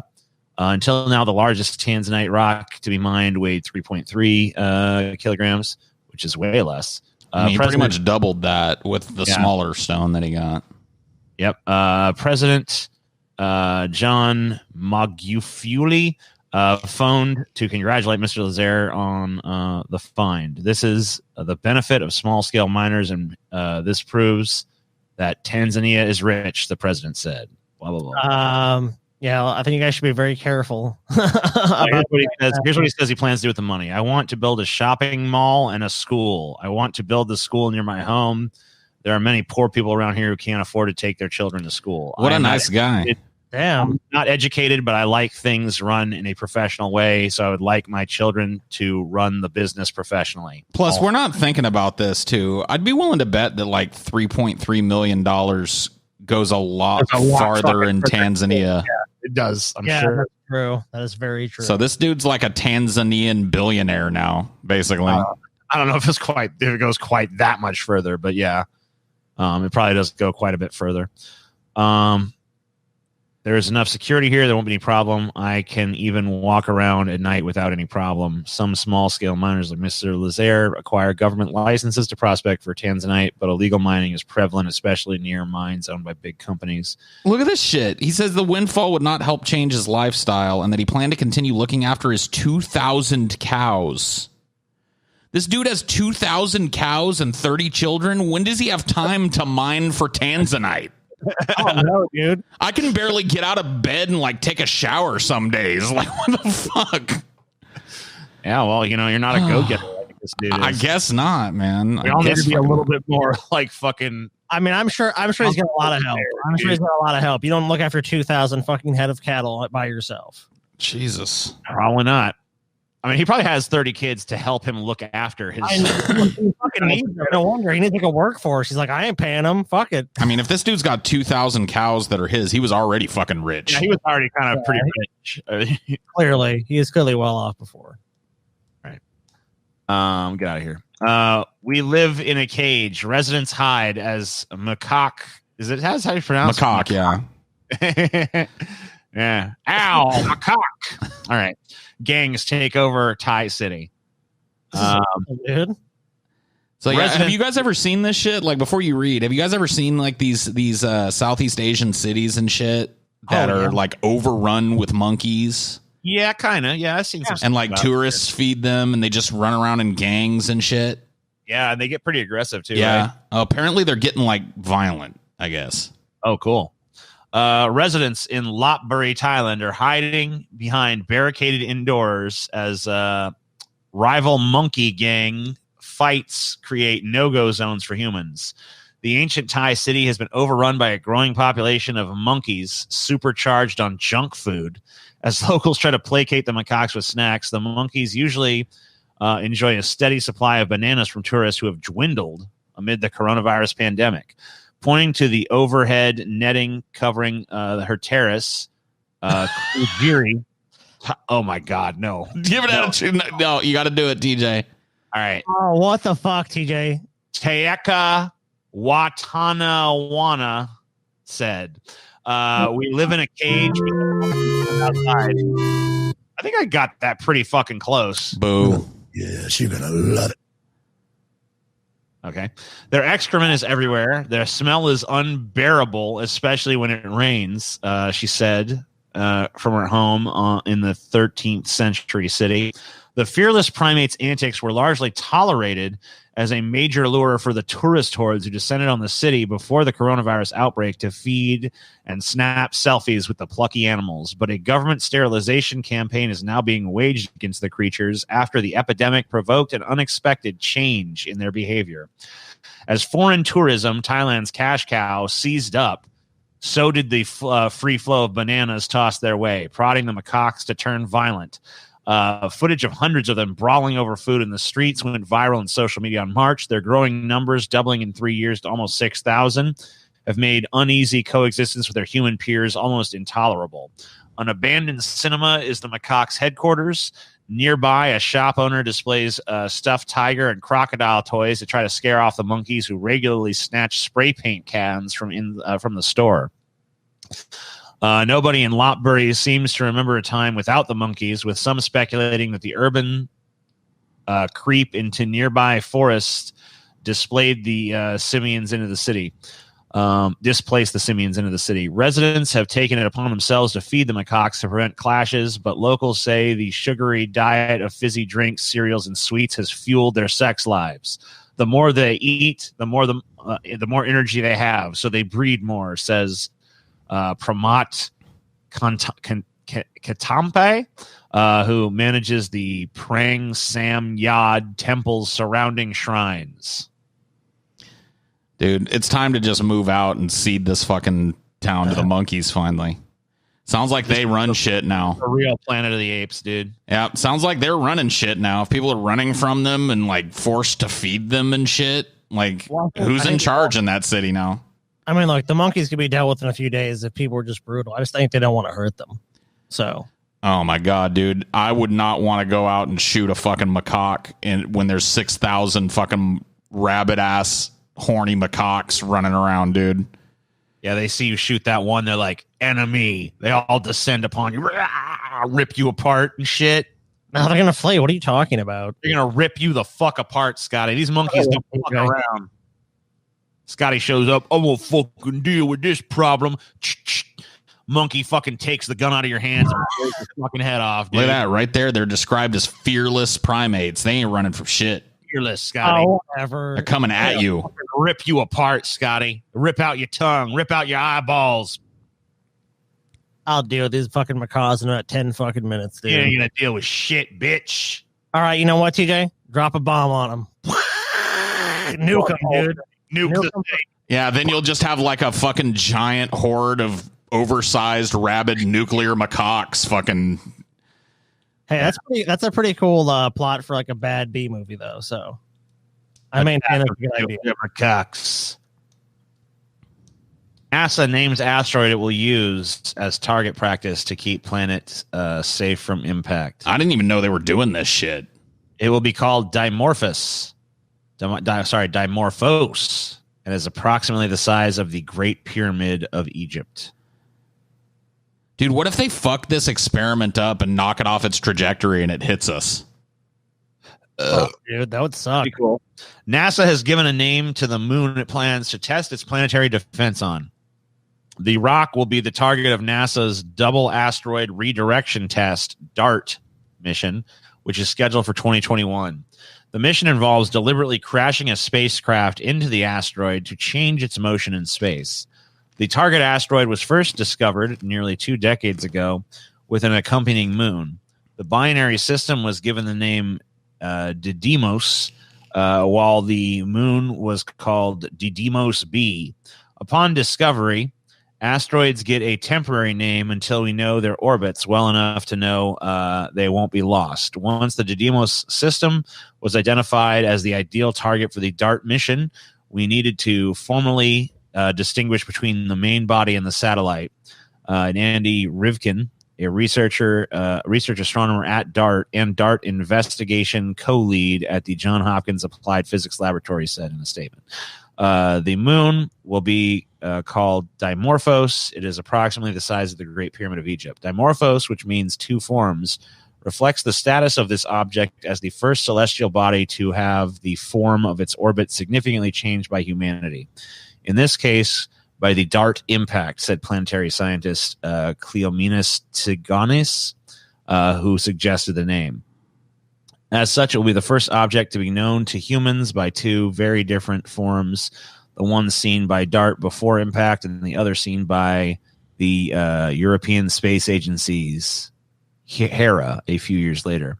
Hera is the mission that will be undertaken by ESA a few years after impact in order to assess DART's effects.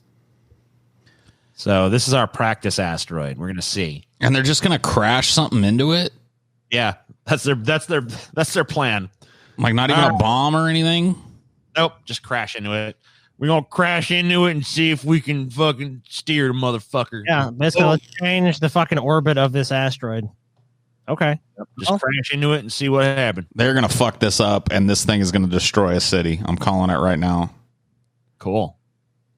Nah, dude, you know what I like better than that? I like it, oh man, the test is a fucking success. Then we hear like asteroid coming towards Earth. I'm like, oh, you know what? We got this figured out. We got fucking DART. Then DART fucking fails, and it comes out, oh, the mission was a failure. And then we get fucking deep impact, dude. The oceans fucking boil over. The fucking cities are just fucking swept away. The fucking heat blast heats the fucking atmosphere to like 10,000 degrees. We're all going to be fucking vaporized. It's gonna be sweet. Great. I'm ready. You guys ready for that? Yep. Ready for that future, TJ? Yeah. I only have one wish, though, TJ. You're at the center of the fucking impact. Cool. That's merciful. Dennis reinstates Billy Mitchell's Donkey Kong Pac-Man records. Yeah, this is one of the few stories that I brought back from yesterday. Fucking Billy Mitchell, dude. Yeah. Billy Mitchell is a total cheating piece of shit. Nope. Guinness says he's legit, dude. He's a total cheating piece of shit. Like, this is hard to do 2 days in a row. Guinness Book of World Records, Paul. But yeah.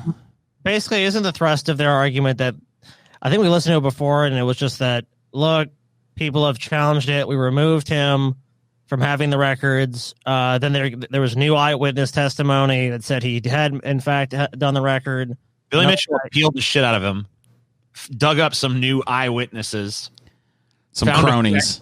Found a few experts that were willing to fucking be like, no, his shit's legit, bro. The expert was another guy that Guinness just basically got to the point where like, look, fuck this. There's not enough evidence that we can definitively say he cheated, therefore he didn't. Yeah, pretty much. He cheated. Yeah. Billy Mitchell is a lying sack of shit. Maybe he had the ability to break these records back in the day, you know, and like we came to the conclusion yesterday, if he's willing to do it in front of an independent fucking panel of people with the machine verified to not be altered in any way. Basically in its original arcade state or as close to as that is to make that possible now. And he plays the game and he breaks the record. Then he has the record. I mean, this dude lives in Ohio near a place called Fun Spot, which is one of the places that is like recognized as Guinness as a place you can set one of these records because all the cabinets in there are verified, original, non-altered, and they've got pretty much every fucking old game ever. This dude has no excuse to not break this record in front of a fucking camera where it can't be disputed, and yet he continues to submit videotapes and shit. Videotapes that have been proven in the past to be altered. So I'm not sure why this guy gets his fucking his records back, but whatever. Yeah, I mean, at the very least, change the standards, make it so it has to happen at a public event or it has to be independently verified by Guinness or some third party that has no ties to the person trying to attempt the record. Guinness has spoken. This is legit. It's not legit. Legit. Guinness fucking sucks. Yeah. And they're fucking idiots, dude. They're You fucking guys are not the authority. Guinness is the authority. All Guinness is wrong. I just don't see how you could possibly argue. They're the record. They decide what the record is, Scotty, and they have decided. So you have to oblige. You have to oblige Guinness. Guinness did not provide any evidence that proved, in fact, had made these records. There he is. There he is doing it. Yep. Guarantee you, by the way, he didn't set any fucking records on that fucking playthrough. Yeah, and it stands to reason, Tucci, that if he had broken the record, they could probably break it or at least get very close to it again. And he hasn't done that publicly, so. He breaks it all the time. Every 5 minutes, he breaks it. Yeah. He goes, we didn't check out the comments yesterday. We could look at those. See what people think. God, this again. But when will Pete Rose get to be in the Hall of Fame as a player? Never. He's not going in. I think Pete Rose should be put in the Hall of Fame. I guess that's good for Bobby. Doesn't really make him less of an asshole, though. The ride never ends. I love this story. It keeps getting deeper. I really don't think it's his eyewitnesses matter when they, one, would not understand how he was cheating. Two, the technical evidence shows that he was cheating. I also don't really trust any expert who was like 100 feet near this guy. I fully expect Twin Galaxies to stand ground and Guinness to revert this decision when he losses in court. Well, see that like this guy's kind of like wrong turn into Twin Galaxies because Twin Galaxies was the organization that Guinness used to refer to when it came to these video game things. But Billy Mitchell was on like the board of directors of Twin Galaxies, and he oversaw the verification of records that challenged his and shit. So like, no, he's a fucking cheater. You got to have some baseline respect for the guy though, because he just doesn't give up. He wants to be the best at Donkey Kong, and he's willing to fucking step on any corpse he has to get there. Yeah, file loss. He knows what he wants in life. Yeah, he really just wants to have that record that bad. Like instead of standing there with your thumb up in front of that Donkey Kong machine back there, why don't you turn around and play it? He's too busy. Too busy. Well, he is a hot sauce salesman. That is how he makes his money now. He sells hot sauce. You know that? Yeah, hot sauce. He's got a hot sauce line. Wonder if it's any good. You ever had it? It must be good because he's got like warehouses full of that shit and he ships it all over the place. Like it's not even really named after him. You could look it up. Look up. It's just a hot sauce that he founded and made himself, and like now he sells and ships all over the goddamn world. Cool. Yeah. Good old Billy Mitchell hot sauce. Yeah, let's take a look. Where is it? There it is. Yep. Oh, he makes Ricky's? Ricky's Louisiana hot sauce, boy. There it is. Yeah, I've seen that before. I didn't know that's what he Give me some motherfucking Ricky Louisiana hot sauce, boy. He make old Ricky's. Looks good to me. I'll eat it. I bet it is good. I mean, his hot sauce might be legitimate. Here's another story I pulled that we did yesterday. Genetically engineered mosquitoes get EPA approval for release despite objections from environmental groups. And I pulled it almost entirely for this guy. that we talked about yesterday. The administration has used tax dollars and government resources for a Jurassic Park experiment, except without the island, said J.D. Hansen, policy director for the International Center for Technology Assessment in the Center. I didn't want that guy's dumb comment to go unremarked upon. Good old show was lost, you know. Good old J.D. Harrison, director of hyperbole at the International Center for Technology. Yeah, I know, right? So they're releasing these genetically modified mosquitoes into the population in order to, you know, reduce the mosquito population, because they can only produce like infertile female. No, that's not true. Gotcha. They produce the females that are produced die in a larval stage before, so they can't reproduce. Right. And the females are the ones that bite you. The male mosquitoes don't drink your blood. The female mosquitoes do. So basically, they release males into the population that they breed, but their offspring, their female offspring, die. So they can't grow up to bite you and stuff. The idea being that eventually there will be nothing but male mosquitoes, and once that happens, the species dies. And male mosquitoes that are reproduced also carry on these genes that create these. TJ. Well, the good thing we're triple recording today. Yes. TJ's on the move. Yeah, I never know until it like happens. Like, who is going out? Is it me? Okay, it's TJ. Yeah, I swear to Christ, man, this fucking show is cursed. Flash Fright is cursed. Wow. We've recorded like dozens of shows since this lockdown, and maybe had problems with one. Maybe some, like if even that. Flash Fright is fucking goddamn cursed. The people demand it, and we have to deal with it, but we're dealing with forces of voodoo magic or some shit that we don't understand. Yeah, there's some bad gree-gree. Boy, you got the bad gree-gree on you. Gree-gree? Is that a Louisiana thing? I ain't never heard that. Oh, you never heard the gree-gree, Paul? I heard of juju. Oh, the juju. Oh, the juju is also respected, but the gree-gree, Paul. The gree-gree is? The gree-gree, Paul. You gotta have gree-gree in your juju. I didn't know. Dude, you got the bad gree-gree on this fucking show. We do. If I believe any voodoo shit, man, like every time, like any other show, we do like a 10-hour fucking show. Fine. Do Flash Fried 10 fucking minutes. Dude, one of us has got to mask up and go down to the quarter to that like voodoo shop that's down there and get us some fucking dolls and shit so we can start appeasing and getting some good gree going here. Oh, Marie Laveau's voodoo shop. Yeah. I think I bought like a voodoo doll in there when I first came down to New Orleans for that meetup. And that's a great fucking little place. It's like it's all basically just a scam, but of course it's fun to go in there. I like how they have it if you take something that spirits will haunt you. So I always make sure to steal something when I go there. Just a fucking nothing like big, like a fucking 5-cent thing or whatever. Yeah, it's like one of the little stupid trinkets. Yeah. And it's like, here's a 5-cent incense, holder. Fucking spirits come after me. Yeah. I was cursed having TJ as a brother though. So that is true, dude. That's some bad gree right there. Maybe that's the true fucking curse right there. It's like, oh, you thought you escaped the curse. The curse was there all along. Why? Hello. What hey happened? There, TJ. Power went out, or I don't know. I think the internet just died for a minute. Okay, good.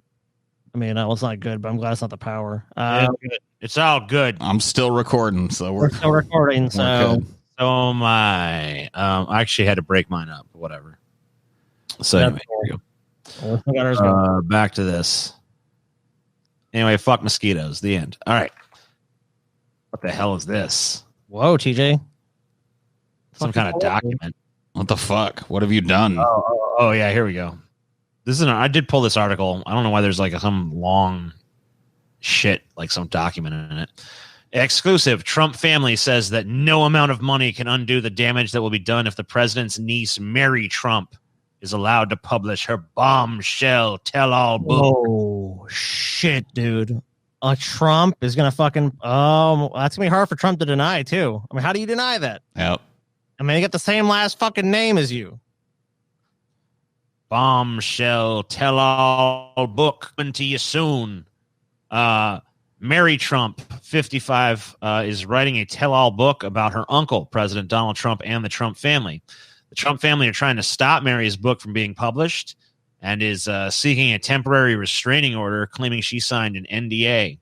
The family have claimed that no amount of monetary damages can ameliorate the loss if Mary is allowed to publish her book. Oh, she's got to publish this book now. In their application for temporary restraining order, the Trump said that they would suffer irreparable harm if Mary's book is released next month as planned. Mary's book, titled Too Much and Never Enough, How My Family Cheated the World's Most Dangerous Man, is scheduled to be released in July. Created, not cheated. Sorry, created the world's most dangerous man. DailyMail.com spotted Mary in Brewster, Massachusetts on Tuesday night, hiding out at her $2 million Cape Cod beachfront condo. If the Trump family, I mean, that pretty much tells you everything you need to know, really. Hey, you know what? Look, here's what's happened. The Trump family all got elevated because he got elected as president, and Mary Trump just felt left out. She's like, you know what? Give me a position or something. Give me a cushy job. They're like, no, Mary, no one's ever liked you. Dude, scroll down. Yeah. That's a picture of her. You can see the family resemblance. Oh, yeah. Look at that. She looks like Donald. She looks like trans Donald Trump. Tronald Dump. Whoa. Holy shit. That's crazy. Yeah, she's got to release this book. He's fighting like Bolton, too, because Bolton's trying to drop a book, too. All of Bolton's shit already came out, though. It's all leaked. Yeah, like CNN. Like I've been through the claims. They're pretty funny. It's pretty sad when the the media is turning to John Bolton as like, oh, the John Bolton tell-all book, but I guess he's now seen as some voice of reason. And it's interesting enough because they're interviewing him. Is like, how did you not know? And he's like, oh, I didn't know. Trump's evil. Yeah, I want to read Mary Trump's book. The Trump fucking families and Trump himself are really bad at these not making these books sound interesting. I know. There would be irreparable damage. We can't do this. Irreparable harm will come to the Trump name if we fucking allow this book to come out. Well, they have to use like sound legal reasoning. So I just thought of something, dude. This is 4D chess. They're fighting this like this to help Mary Trump sell more books, and then she's giving him a piece. Oh shit. Oh, here goes TJ again. There goes TJ. There goes TJ. He's gone now. He's gone now. Not gone. I'm not. You're a robot. Not gone. I'm not gone. I'm still here. Actually, I'm just gonna do how I feel about this episode. Yeah, just It's game over, dude. Game over, man. Jesus Christ. Fuck, dude. Just let us get through a flash fried, please, Gree. Give us the good Gree. Come on, man. Hello, man. I'll sacrifice a fucking goat to you or whatever you need. We're so close. One of those days. The fucking power's gonna go out. I know it, dude. It's gonna happen. Lightning is gonna strike my house. Who were we pissed off? Was it Zeus? I mean, was it fucking Apollo? Was it Jupiter? What fucking deity? Was Allah? I don't know who the fuck we pissed off. We're in Louisiana. We pissed off some voodoo shit. Oh, shit, Who's dude. that? What's that guy's name? Papa? You know who I'm talking about. Like, there's like a voodoo guy. What's his fucking name? Not Papa Shango. That was a wrestler. Yeah, it's Papa Shango. I know. There is some kind of like Papa something or another. I remember the fucking. It escapes me right now. Some voodoo guy. Is TJ back now for real? TJ, are you okay? Are you okay, TJ? TJ, tell us that you're okay. You've been struck by some shitty internet. Dun, dun, dun, dun, dun, dun, dun, dun, dun. Now I want a video like that. Let's fucking get a necromancer, resurrect Michael Jackson, and make that song. Ow! Because shitty internet is something that, like, and I don't know why people even give us shit for it. It's like, dude, it's all over the place. I hear about this shit all the time. Like like big streamers like, sorry guys, can't stream tonight. The internet's down again. It's like the internet in our country is a fucking joke. I mean, there are certain places in this country that have got reasonably reliable internet. Like LA typically has pretty decent internet infrastructure and shit. San Francisco, like the coastal areas, but yeah, by and large, internet fucking sucks everywhere. San Francisco. Oh my God, we're gonna get through this, TJ. We're gonna get through this fucking episode. Somehow, How many more fucking stories do we have, TJ? 1,000. That's 1,000 if that's stories. 1,000 stories. he's gone again. This This is a comedy of fucking errors, dude. It's a comedy of fucking errors. I shit you not. I know, dude. Just we've recorded so many episodes successfully. And it's only Flash Kill me Friday. now, dude. Just fucking kill me now. We can't be that far off from a full fucking episode. We're at an hour and 45 right now, but Oh my with a God. couple breaks, so we're probably about 20 or 30 minutes away. 15 minutes of bullshit. Oh fuck, dude! 15-minute banter sode. You and me, Scotty. Let's do it. It's the fucking banter.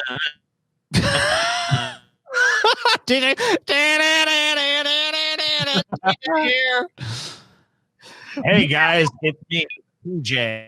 It's stunning vision. Do I sound normal or am I fucking No. fucked up? No, you're in about 140p, and you sound like the robot from fucking Lost in Space. Awesome. Sounds great. Okay. Cool. What, TJ? What happened to your fucking connection, dude? Is it just going in and out or something? I don't know. It seems like it's fine on my end, but I guess it's not. No. You're gonna have to refresh or something.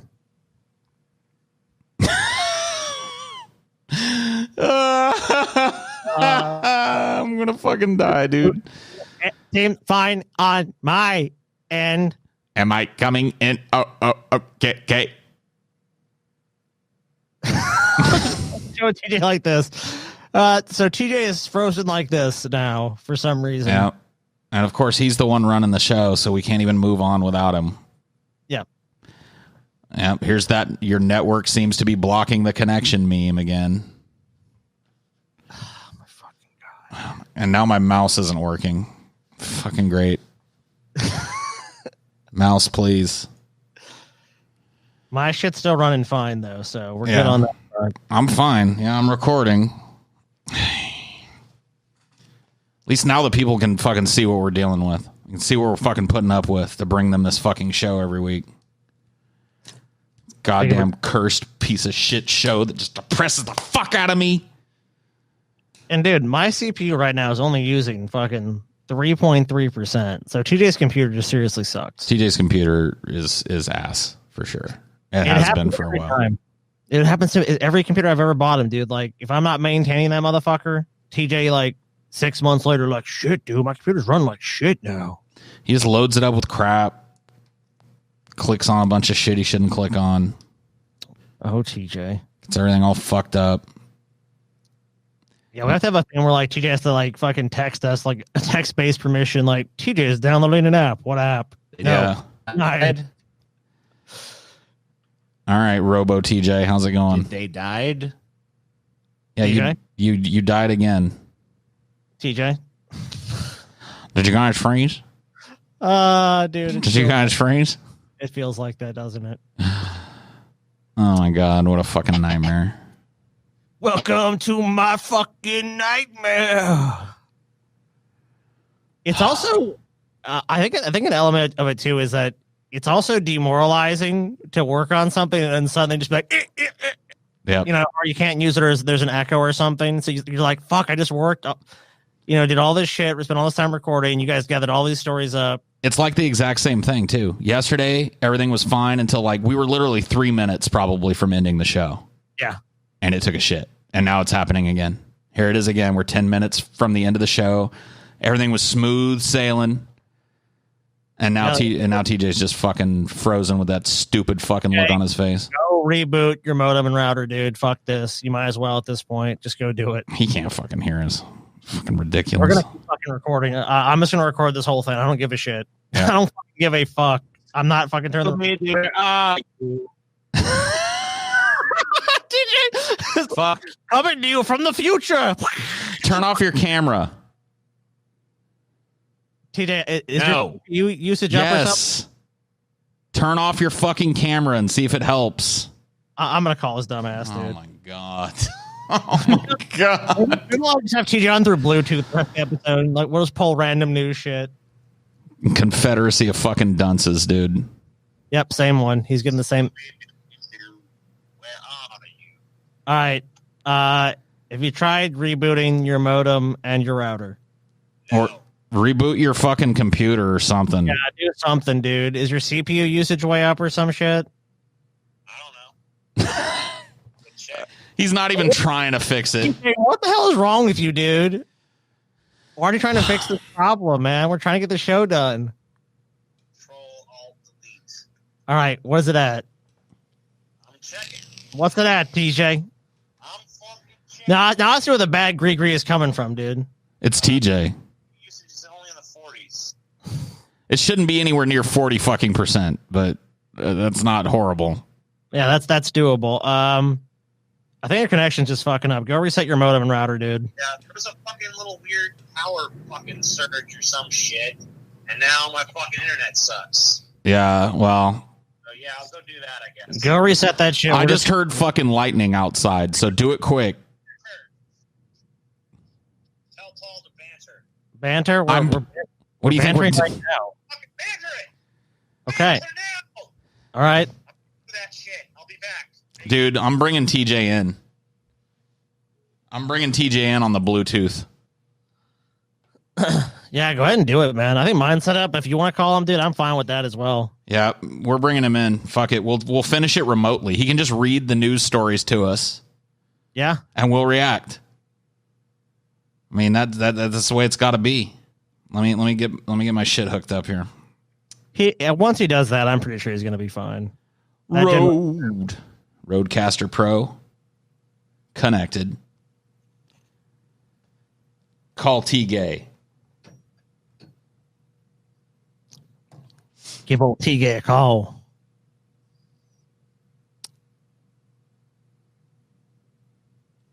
All right. Should be able to hear him here soon.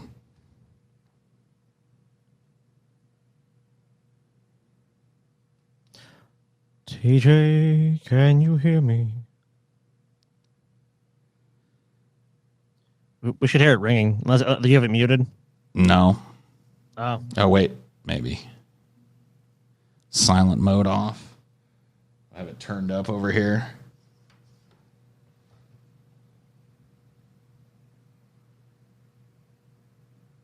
Hello, TJ. Can you hear us? TJ, are you with me? Let me see. Settings. Bluetooth. Yeah, this has worked in the past. Yeah, I don't know. Not working now. Let's see. It says I'm connected. Let me try calling TJ. All right. I just hung up on him. Okay, now that's working. Your side is working.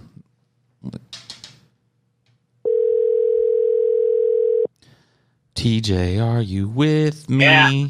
TJ, you are live on Flash Fried. How are you doing this fine evening? What? You on the show? We've brought you in via Bluetooth, TJ. Okay. Okay.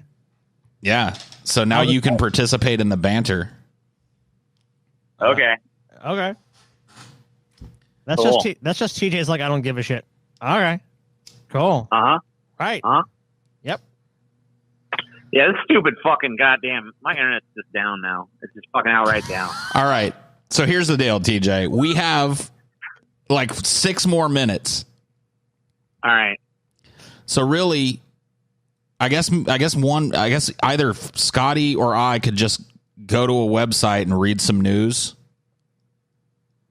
Go ahead. Just go read the news. Because your internet's completely down now, is what you're saying.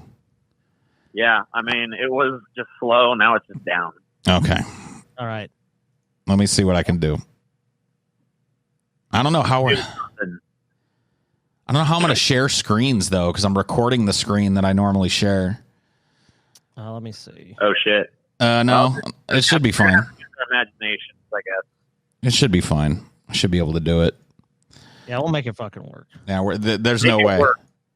There's no way we're not making it work. Okay, here we go. Let me see. We'll go to the Canoes website, and I'm just going to share screens here. Screen number 2. Now, this is my widescreen, so it may look a little weird. But we can do this. We can make this work. Let me see if I can put it in full screen mode. Hey, what do you know? Look at this shit. Isn't it beautiful? What sounds good to you, Scotty? What kind of news do you want? You want politics, national, world, business, or life? You know what? Let's go with our friends in business. Yeah, let's do that. I agree. Business. How big business is doing in this country. Let's see what the business news is. In Racist Screed, New York Times 16/9 Project founder calls white race barbaric devils, bloodsuckers, Columbus no different than Hitler. Oh man, of course, dude. I have to go with that one immediately. That sounds the most interesting. Okay. So, in an indication of what was to come, the founder of the New York Times 1619 Project penned a lengthy racist screed attacking all white people in 1995. Nicole Hannah-Jones, the lead essayist on a New York Times Magazine 1619 Project, wrote a letter to the editor in Notre Dame's The Observer stating the white race is the biggest murderer, rapist, pillager, and thief of the modern world. I don't know. I fail to see the racism yet. That just sounds like an accurate claim. Hannah-Jones claimed that the actions of European settlers and explorers such as Chris Columbus were acts of devils and likens them to Hitler. I mean, Christopher Columbus systematically raped a continent, or at least the eastern seaboard and a bunch of south-lying islands. I mean, he kicked off the party. For certain. So, yeah. I was one of the people that did. I mean, and of course, I don't think anyone disputes that, you know, once this land belonged to indigenous groups, and of course we, you know, commonly referred to as the Indians in America, and they were pushed off their land slowly and systematically. Like every time that some new discovery was found, like, ooh, there's silver on that land. Oh, but there was a treaty. Remember the treaty we had? Yeah, forget about that treaty. There's gold there. There's silver there. There's whatever there. Until, you know, European settlers mainly had fucking... Look, we just conquered this land from the savages what wasn't even using it proper. I guess that's true. Utilizing the land to its full potential the way we is. Once again, TJ, the voice of reason on the show. Google strikes deal to pay some publishers for news. Oh, that's nice of Google. Yeah. We'll give you some clues. Alphabet Inc.'s... oh, wait. We have to subscribe to see the full story. Fuck this place. Fuck that. What about Tesla? What about Tesla owners having more issues with their car than anybody else? Oh, fuck, dude. That sucks. Results of the 2020 J.D. Power initial quality study are in, and it's not great news for Tesla. In total, J.D. Power ranked 32 car brands for its study, which included Buick, Volkswagen, Lexus, Cadillac, BMW, Toyota, Acura, Subaru, and Jaguar. Of them all, Tesla scored the lowest amongst the bunch in terms of new vehicle quality and problems experienced by owners. Dude. Expensive. Yeah. Yeah, they have way too high of a price point for that to be the case. This is true. In total, let's see. Tesla scored a 250 PP100, which is behind the Land Rover's 228 PP100. So it's basically it's the tits end. Can I blow this up or no? Probably not. But yeah, Tesla's apparently report way more problems than other cars. It's kind of shitty. That's really fucking shitty, dude. Because I mean, people are, in some cases, are spending $90,000, $100,000 for those fucking things. Well, it shows you how reliable they are. So Elon Musk is definitely fucking fleecing people. Yep. Let's see. What about some life news? What's going on in life? What's going on in life? As firework complaints rattle cities across the country, police promise to push back. Bullshit. I'm not even going to read that. They promise that every year and nothing happens. Yeah. People are going to set off fucking fireworks. We don't need the cops involved. Let's see. I think we do. Tabloid lawyers seek to get Johnny Depp lawsuit thrown out. Who cares? Bill Cosby's wife, Camille, breaks silence and suggests hashtag Me Too movement is racist. Oh, Camille. Camille, you might not want to take that tact. That's not the best take. You might just want to just fade into obscurity and enjoy Bill's money. Yeah, I think so. Because you're the one that's really going to benefit at this point. Bill Cosby's wife said she's very, very pleased with an appeals court decision to review his sexual assault conviction and suggested the hashtag Me Too movement that landed her husband behind bars was driven by racism. Camille Cosby, in her first interview in 6 years, spoke to ABC News a day after the Pennsylvania Supreme Court agreed to review two aspects of the case. The state's highest court has said, wait a minute, there are some problems here. They can be considered an appeal, she told the network. I'm very, very pleased. She's still holding on to this. She still thinks that Bill is 100% innocent of this. Either that or just doesn't care if he's guilty. Yeah, I didn't even think of that.